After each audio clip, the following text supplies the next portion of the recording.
G'day, Wendy. I'm going to video this because I find it hard to write because of what happened to me as a child. When I was 10 years old, I was sexually abused at school by my Irish brother. In 2015, the Royal Commission started, and a friend was harassing me or encouraging me, I felt harassment anyway, to go to the Royal Commission and tell my story. Instead, I ran away for 6 months, hid in a motel, in a pub. Couldn't even go downstairs, have a meal. I decided I need to go home, confront my demons, and as I put the key in the ignition, I knew what strand of trees that would kill me. However, I remember my uncle crying on Christmas Eve after cleaning up the Kempsey bus crash, and I thought, I can't do that to a first responder. Went to hospital. As a result of that, I sought counselling from a friend I knew in Nambucca Heads. He suggested that I get a dog or a woman. I needed somebody to help me through this journey, a dog or a woman, and I was in no fit state for a woman. I got both, and 3 months later I only had my dog left. Bad choice again. 3 failed marriages, 6 failed engagements. I struggled to do relationships because what happened to me as a child. Anyway, so 2016, I needed to go to Sydney to do a medico-legal report for my case against the Catholic Church, and my bus broke down. I couldn't get a lift from this lady who was in my life at the time, so I decided I'd walk. If I was going to walk, I was going to walk for a cause. So I walked for other victims of child sexual abuse, domestic violence, and other abuse situation or violence situations. Met some amazing people, got spoilt to death in Newcastle on the way down. At the end of that, we were invited by Southern Districts Rugby League Club to attend a game and be their guests for the day because of the walk that we'd done, and we gave away $2,500 that was given to us. Along the way, we helped a lady save her home and some other organisations. I never asked for a cent, but people kept putting money in my hand. So we met the then treasurer, Scott Morrison. Scott, I asked, would he pat my dog when we made it to Canberra? He said yes. After we spent 6 hours in Parliament House, hosted by David Shoebridge from the Greens, who's got a long history with supporting survivors of child sexual abuse, we met with 4 members of the Labor Party.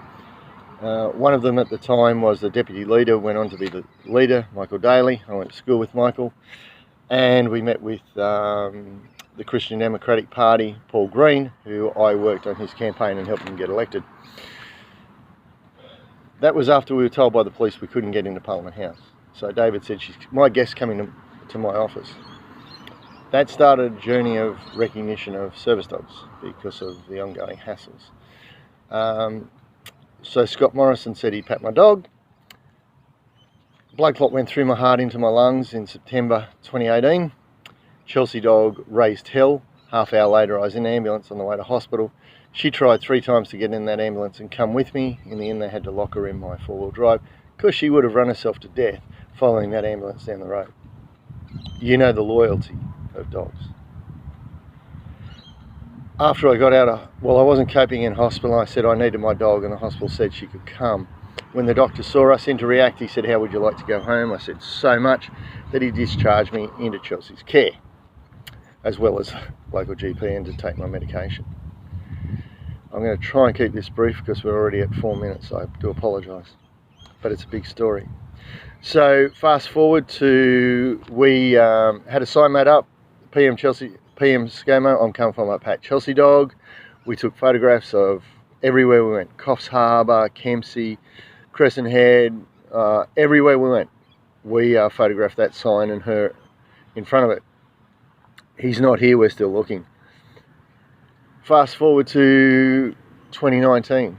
I sent an email because I promised Chelsea dog that I would get her that pat from ScoMo. So I sent emails and we headed down to Canberra. No appointment fixed, just went on faith.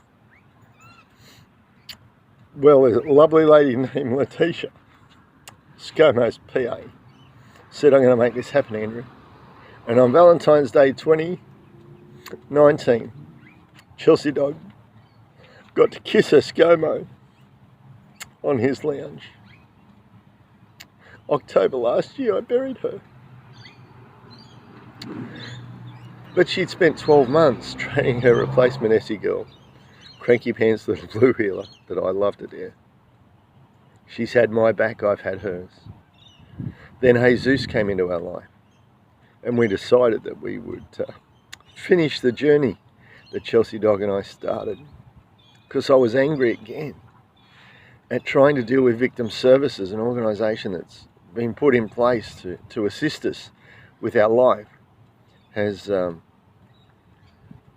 Their charter is to treat us with respect, compassion and dignity. That's not happening. I spent an hour and a half in the Attorney General's office in New South Wales, Mr. Mark Speakman. I might as well have stood at a bar and drank a whole heap of grog, because I would have felt better after an hour and a half being full as a goog than I did walking out of his office. All promises and no follow through. So we come to this year in our walk. I decided I'd walk, but I'd been out to Tamworth and I'd seen the devastation. 9 years these farmers have been struggling. 11 months, one farmer that I met had been waiting for bales of hay. So I said I'd take her hay. We took her 2 bales of hay. In total we've delivered 22 bales of hay, and that's why Jesus is called Jesus, because we picked him up on Sunday and took him to Tamworth Sunday night with 2 bales of hay behind the vehicle.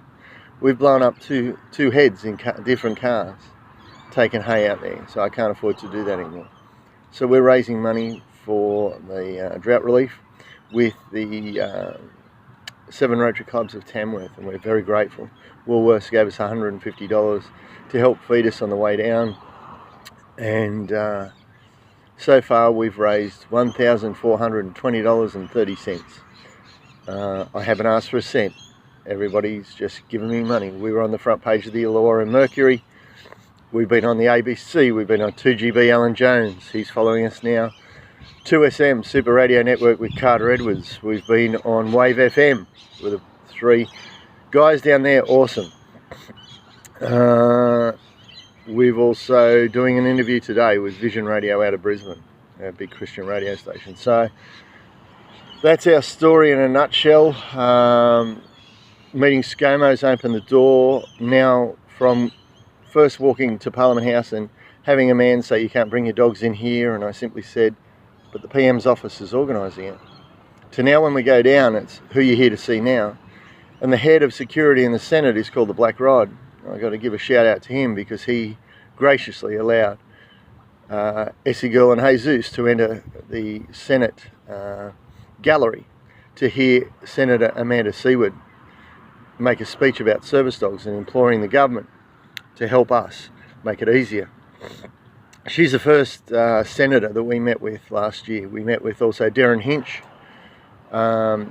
Senator Louise Pratt earlier this year, and Senator Jackie Lambie. When I sent her an email just on Friday, within 5 minutes she agreed to walk with us from Old Parliament House to New Parliament House on the 13th of February from 7:30. 650 metres, 15 minutes of their time. So how you can help is to make phone calls to your state senators, all of them, and your local member, saying please walk with Andrew on the 13th of February. I hope that answers all your questions, and if you've got any questions, my number's on our Facebook page, Never Walking Alone. My number is 0490 363 373. That's 0490 363 373. We've been invited to come down to the conference in February. It wasn't on my list, but this is a quality of life walk showing that service dogs equals quality of life.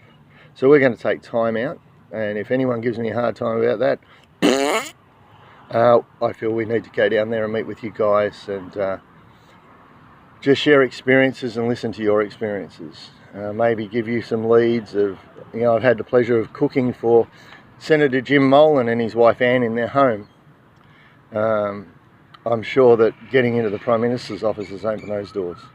So let's work for a quality of life for all people, whatever their disability. whether it be Asperger's, whether it be clinical depression, whether it be PTSD like mine, whatever it is, whether it's hearing loss, even guide dogs. I used to work for Guide Dogs for the Blind in Queensland in fundraising and PR. So looking forward to catching you all. Wendy, thank you very much for asking me to tell my story. I hope this has been helpful. I'm sorry it's gone to 10 minutes, but it's a big story in a short period of time. God bless you all. We'll see you in Melbourne. Woohoo! 20th, 21st of February.